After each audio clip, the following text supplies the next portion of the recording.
Hello everyone, I'm Colin Graham. I'm the animation director on Watch Dogs, and today I'm excited to present to you a vertical slice of the Watch Dogs free roaming experience. So actually, this is not a mission. Everything we're going to showcase today is completely systemic, and we're free to do as we please.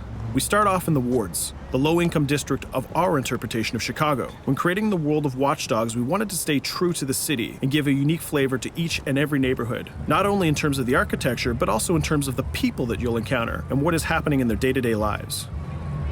In the wards, you'll see working-class citizens, rusty cars, gang members, abandoned houses, and low-grade pawn shops. It's really not the kind of place that you're going to want to be alone after dark. Nowadays, modern cities are increasingly managed by software, controlling traffic lights, electricity grids, and surveillance systems. In our version of Chicago, this management software is called CTOS, or the Central Operating System. The CTOS controls everything in the city, and it was created by the Bloom Corporation. Since the CTOS has been installed in Chicago, people get to work faster, the crime rate has dropped, and the communication networks are now more accessible and stable than they ever were before. It goes without saying that if everything is connected, somebody able to take over the system would be extremely powerful. At this point in the game, we don't have control over this district's CTOS system.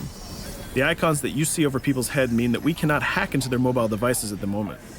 We need to find the CTOS control center, install a backdoor virus into the system to take control over all of the infrastructure in this district. There it is, the CTOS control center.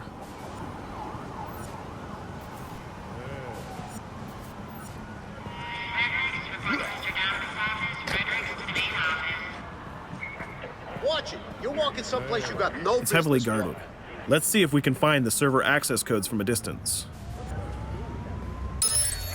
With cameras, we can explore restricted areas without being spotted, tag different guards, and access details on their lives. What the hell is she doing with that weasel motherfucker? It seems that Bloom employees all have a sort of shady past.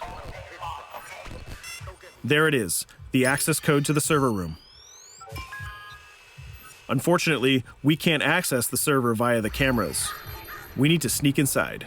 One thing that was really important to us when we designed Watch Dogs was to fully support different player styles. Every situation in the game can be tackled the way the player sees fit. In this situation, we can go all out guns blazing, completely stealth without the guards ever seeing us, or we can hack from a distance without ever setting foot inside the restricted area. Let's hack this forklift. Aiden can use the environment to distract and lure guards. Pretty much anything you hack has multiple functions. So, for example, you could use this forklift to access the roof, or you could use it to create cover. Hacking in Watch Dogs is all about player expression.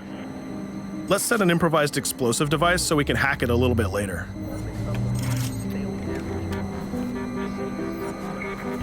You'll also notice Aiden's low-profile stance. This indicates when the guards are unaware of our presence.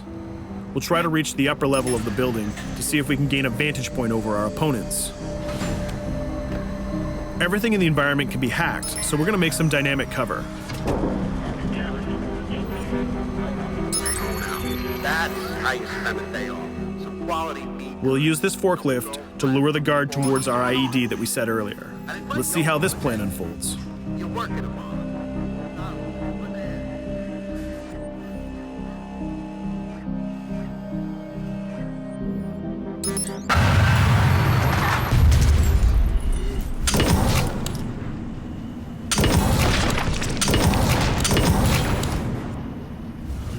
What you just saw is called focus.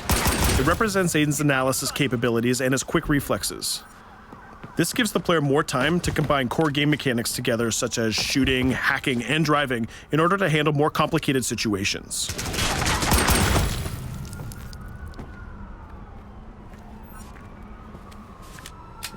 Now we can access that control room.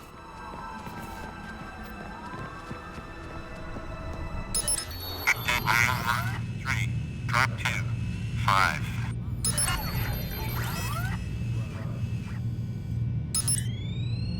Now we'll be able to hack all of the devices connected to the CTOS within the districts. Thousands of cameras, traffic lights, the electricity grid, and most importantly, all of the citizen information profiles. We can also benefit from the Chicago Police Department crime prediction system, which uses facial and pattern recognition to spot potential criminals or potential victims. Since this is a pretty rough neighborhood, I'm pretty sure we're going to stumble on some suspected criminal activity pretty soon. And there it is. The system just pushed an alert of a potential crime. We can see the system trying to triangulate the location on our minimap. Take note, this isn't a mission. This can happen anywhere at any time. We've just spotted a potential victim. It's always up to the player if he wants to investigate or not, to take action or not. So let's see how this turns out. Yeah, you're right. Could I just...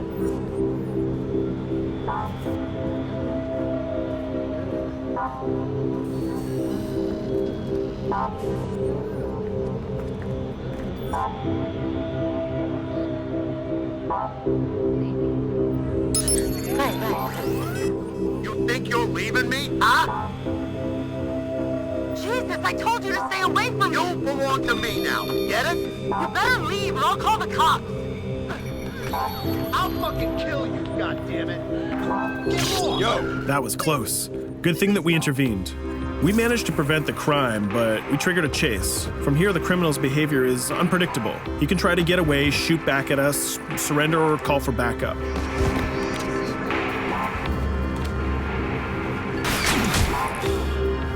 It seems like he decided to get away by car. Let's chase him down. In Watch Dogs, we have a wide variety of vehicles. Each one of them has their own unique properties and handling. Let's see how we can use the CTOS to our advantage to neutralize this criminal and leave the cops to deal with him later.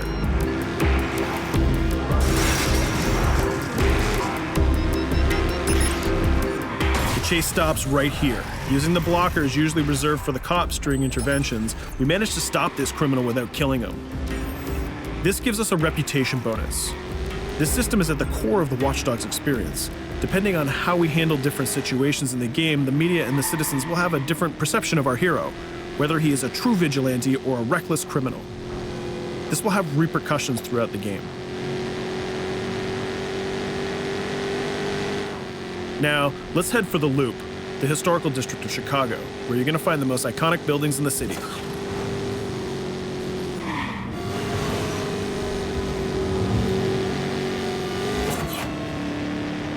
We're going to go to a gun shop to see what arsenal is available for players. The economy is a big part of Watch Dogs. Players will be able to grow their arsenal with weapons and craft their tools in order to increase their power and their hacking abilities.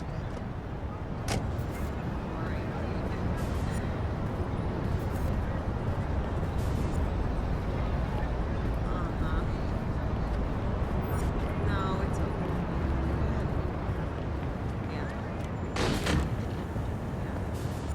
You will find all of the weapons that you would expect in a traditional shooter. Pistols, assault rifles, guns, sniper rifles, and grenade launchers, just to name a few. A lot of bullets were fired in our last encounter with the CTOS guards. Let's stock up on some more ammo. Finding everything.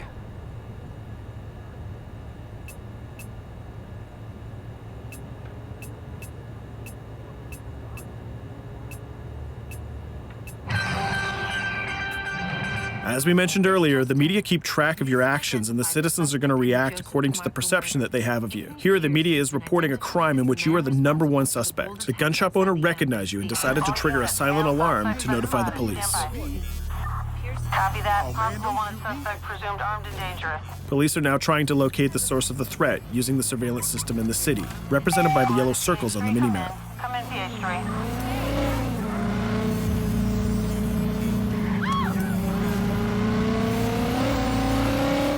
Aiden is able to stall their efforts by hacking into their communication systems while avoiding the scanning areas.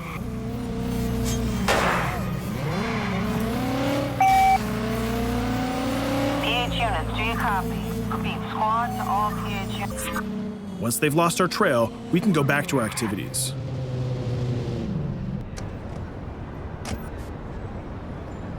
One thing that Bloom did to win over the population of Chicago with the CTOS project was to install free Wi-Fi hotspots throughout the city. Free Wi-Fi is cool, but not very safe with someone like Aiden Pierce around. Hacking into this box is going to give us access to every device that's connected to it. So let's see where that brings us.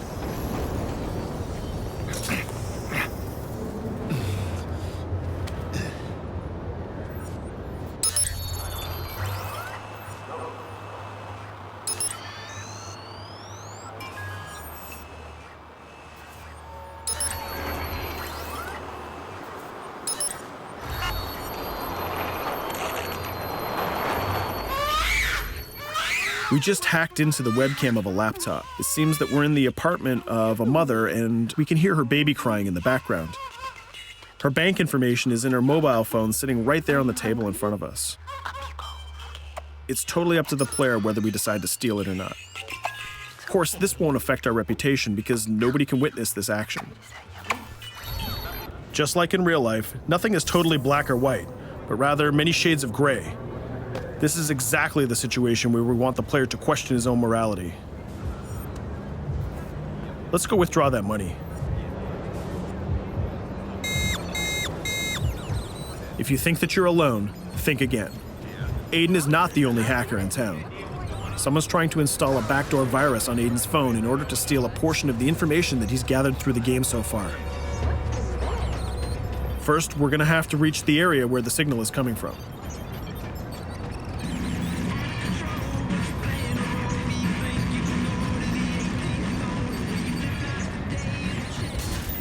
Using our profiler, we're going to try to identify the hacker before the installation finishes.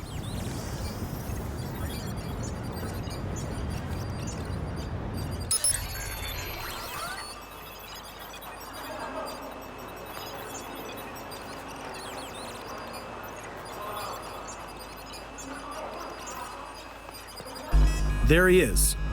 In Watch Dogs, things aren't always what they seem to be. This is actually another player that seamlessly came into our single-player experience. Let's not let him get away with this. We're gonna teach this guy a lesson.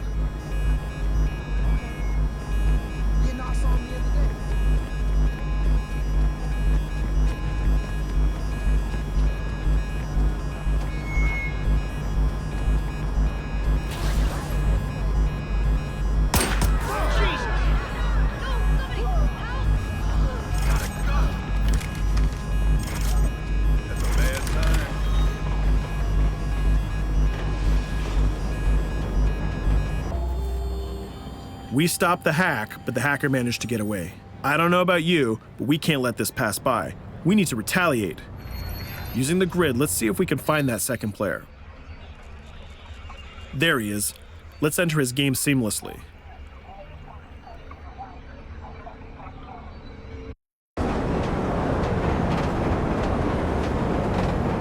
The second player is not yet aware of our presence. If we act carefully, he might think that we're one of the many NPCs in the city.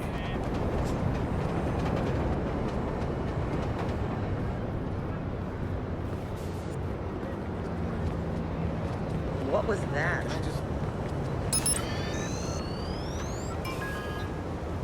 So let's find a place to hide and start hacking. What's going on?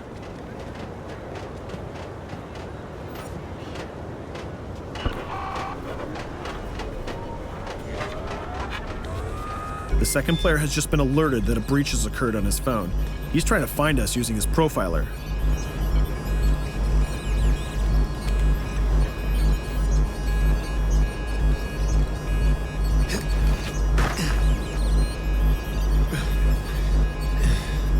He's dangerously close. Let's hide in the car.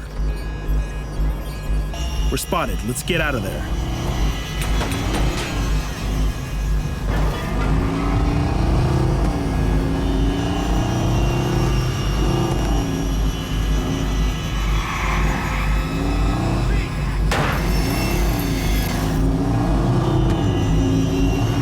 Let's set up an ambush right here. By dragging the other player back here into the alley, we make sure that no civilians get hurt during the firefight. We didn't succeed in hacking the second player, but we did get a little bit of revenge. So that's what we have time for today. We hope you enjoyed our quick gameplay session. Stay tuned for more about Watch Dogs.